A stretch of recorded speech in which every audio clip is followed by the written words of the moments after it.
ჩვენ შემდეგი სტუმარი სტუდიაში ბონდო კუპატაძე, ისტორიის მეცნიერებათა დოქტორი. გამარჯობა ბატონო ბონდო. მოგესალმებით.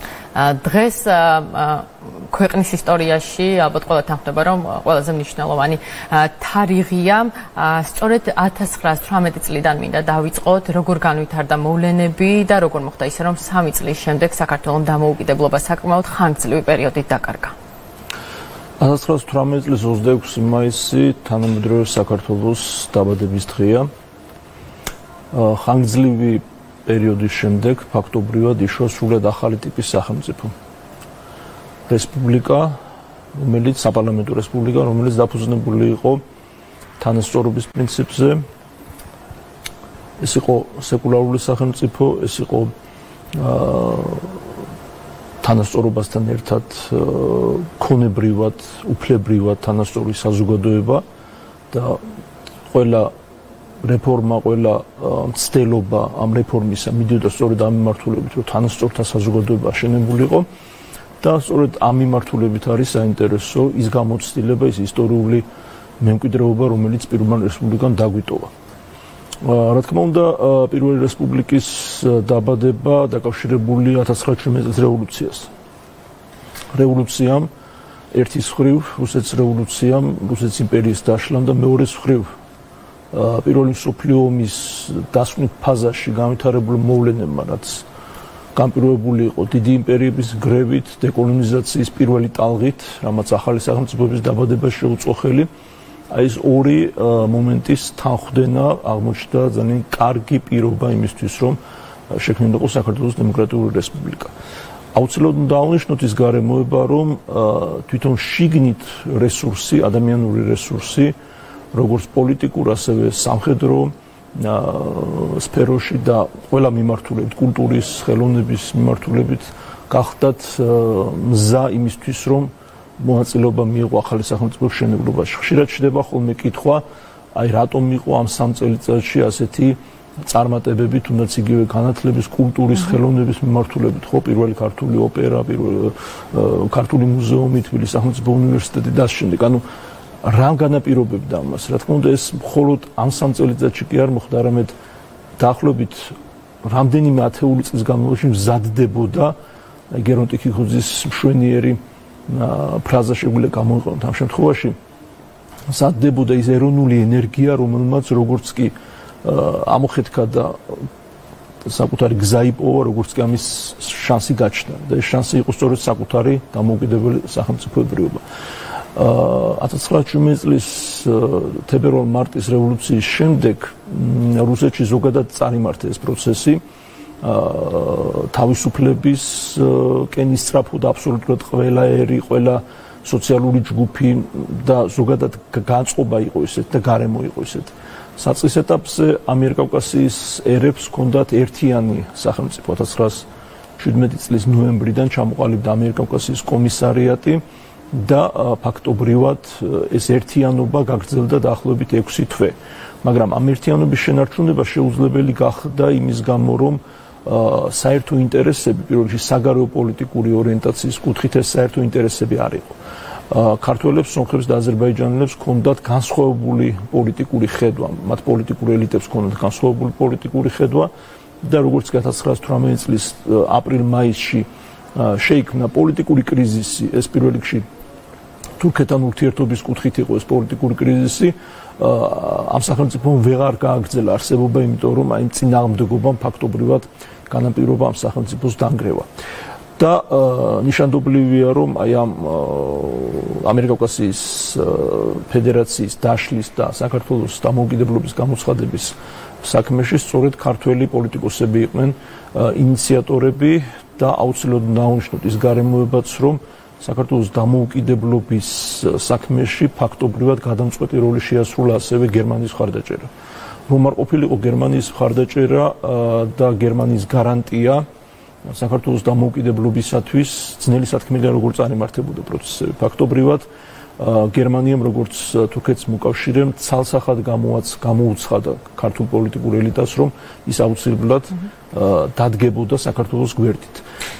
და სწორედ ის ჯგუფი ქართველი პოლიტიკოსების ამ შემთხვევაში იყო გარკვეული ჭოჭმანი და იყო გარკვეული ასთა სხვადასხვაობა, მაგრამ საბოლოო ჯამში სწორედ გერმანიისგან მოცემულმა გარანტიებმა აი ეს რისკები, რაც არსებობდა და ბუნებრივი ეს რისკები სახელმწიფოს დაარსებას ყოველთვის ახლავსთან, იმიტომ ეს პასუხისმგებლობა პირველ რიგში ეს არ არის მხოლოდ ზეიმი და აი ეს რისკების გადალახვის საშუალებაც მისცა და შემთხვევითი არ არის, როდესაც ამერიკა-კავკასიის ფედერაციის პრემიერ-მინისტრი აგი ჩხენკელი წერდა ქართულ სოციალ-დემოკრატებს, ზოგადად ქართულ პოლიტიკურ ელიტას, რომ სახელმწიფოს რისკის გარეშე დაარსება არ შეუძლებელია, რომ გამოცდილება, რომელიც მიიღო მაშინ საქართველომ, აი დღევანდელ რეალობაში რომ გადმოიტანოთ, რა არის ის გაკვეთილები, რაც დღეს უნდა გაითვალისწინოს უკვე თანამედროვე საქართველომ. პირველ რიგში ეს არის სწორედ რაზეც საუბრობდით თავშივე და რაც თანამედროვე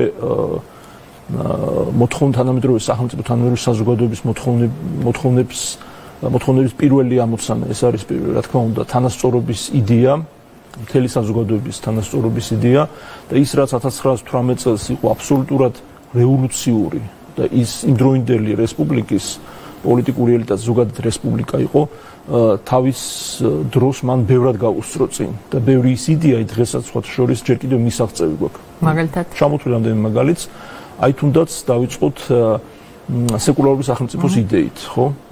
დავიწყოთ თქვათ საპარლამენტო არჩევნების ორგანიზების თვალსაზრისით. პროპორციული არჩევნები, რომელზეც უკვე რამდენი წელი ქართული საზოგადოება პოლიტიკური სპექტრით და ზოგადად საზოგადოებას მოითხოვს, რომ 1919 წელს ჩვენ ჩავატარეთ პირველი პროპორციული წესით საპარლამენტო არჩევნები, სადაც იყო აბსოლუტური თანასწორობა და მრავალპარტიული არჩევნების სრული უფლებებით, რომელიც დღესაც კი ხშირ შემთხვევაში თქვათ იგი პოლიტიკური სპექტრის კუთხით მისაღწევია ის, რომ მაგალითად მაშინდელ დამფუძნებელ კრებაში მიუხედავად იმისა, რომ 91%-იან ხარდაჭერა ჰქონდა უმრავლესობა სოციალ-დემოკრატიულ პარტიას, პარიტეტი პარტიათა შორის არსებობდა და ოპოზიციური პარტიის წარმომადგენლები ფაქტობრივად იყვნენ მაშინდელი საპარლამენტო კომისიის თავმჯდომარეები, თავმჯდომარის მოადგილეები და პოლიტიკური დებატების კულტურაც დღეს რომ ფაქტობრივად სასწავლი გვაქვს ხელახლა, იმიტომ რომ მაშინ აი ეს პოლიტიკური დებატების კულტურა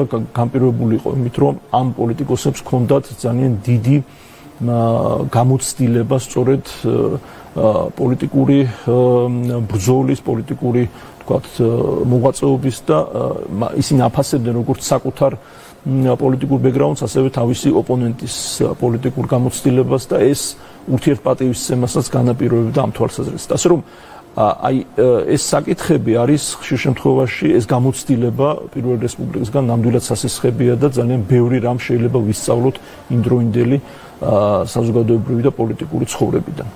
გენერალ კვინტაძის გადმოსვენების ფაქტთან დაკავშირებით მაინტერესებს თქვენი მოსაზრება, ან არც ემოცია, ასე ვთქვათ, ამ მოვლენას ელოდებოდა საზოგადოებაც და მისი აუხსნელი ოცნება იყო. რას ნიშნავს თქვენთვის ის, რომ დღეს ის 26 მაისს ემიგრაციაში წასვლიდან 100 წლის შემდეგ ქართულ მიწას მიაბარეს?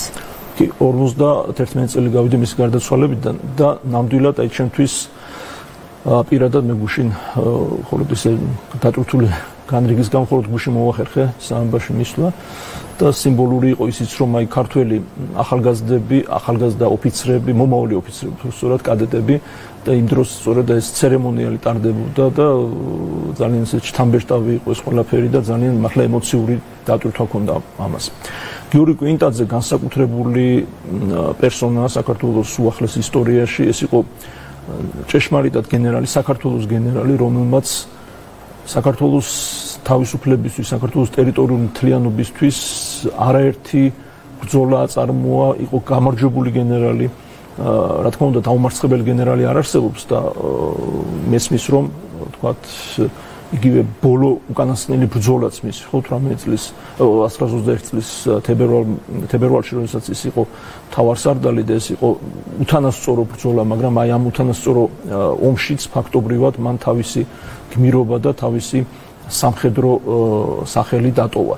და ძალიან გიორგი კვინტაძე ფაქტობრივად ისე როგორც გიორგი მაზნიაშვილი და კიდევ აი თელი ეს სამხედრო ელიტა, მაშინდელი ქართული პოლიტიკური და სამხედრო ელიტა იყო პირველი რესპუბლიკა, საქართველოს დემოკრატიული რესპუბლიკის იდეებს შეწირული საზოგადოება, შეწირული ხალხი, რომელთაც თავისი მაქსიმალური ძალისხმევით ისინი ცდილობდნენ აეშენებინათ ეს სახელმწიფო და ხშირ შემთხვევაში ეს წარმატებული მიუხედავად იმისა, რომ ბევრი წინააღმდეგობა არსებობდა, ბევრი პრობლემა არსებობდა, გარე თუ შინაგანი ფაქტორები მათ ბევრი რამ შეძლეს და გიორგი კვინტაძე სწორედ ამ თვალსაზრისით ის შეიძლება ითქვას, რომ გამარჯვებული გენერალი იყო, იგივე სამცხე-ჯავახეთის საკითხი, იგივე საქართველოს თქვათ ტერიტორიული მთლიანობისთვის ბრძოლის საკითხი, იგივე ქვემო ქართლი იქნება ეს თუ აფხაზეთი თუ ამ შემდეგ.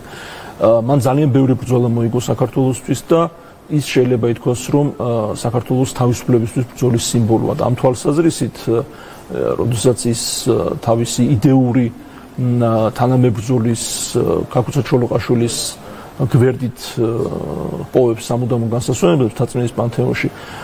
პირველ რიგში ეს ჩვენ გვჭირდება, ჩვენ დღევანდელი საქართველოს გვჭირდება, რომელიც ასევე ძალიან ბევრი გამოწვევის წინაშე დგას და მომავალი თაობისთვის გიორგი კვინტაძის სახელი, ქაქუცა ჩოლოყაშვილის სახელი და იმ გმირების სახელი, რომელიც პირველი რესპუბლიკა ზოგადად საქართველოს დამოუკიდებლობის იდეას ემსახურებოდნენ, არის სწორედ მისაბაძის სამაგალითო და პირველ რიგში მთაწმინდაზე აი ეს ოფიციალური ცერემონია, რომელიც მთაწმინდაზე მათ დაკრძალვას გულისხმობს და ეს ღონისძიება პირველ რიგში მომავალი თაობების აღზრდის, ასე ვთქვათ, მეთოდი და საშუალებაა, ესე ვიტყვი. თქვენ ახსენეთ თანამედროვე გამოწვევების და მინდა სწორედ გითხოთ ოკუპაციაზე, რომელმაც ასე ვთქვათ, თანთქა მთლიანად საქართველოს დამოუკიდებელი რესპუბლიკა მაშინ და 70 წლის განმავლობაში 70 წელი დააკარგინა ქვეყანას.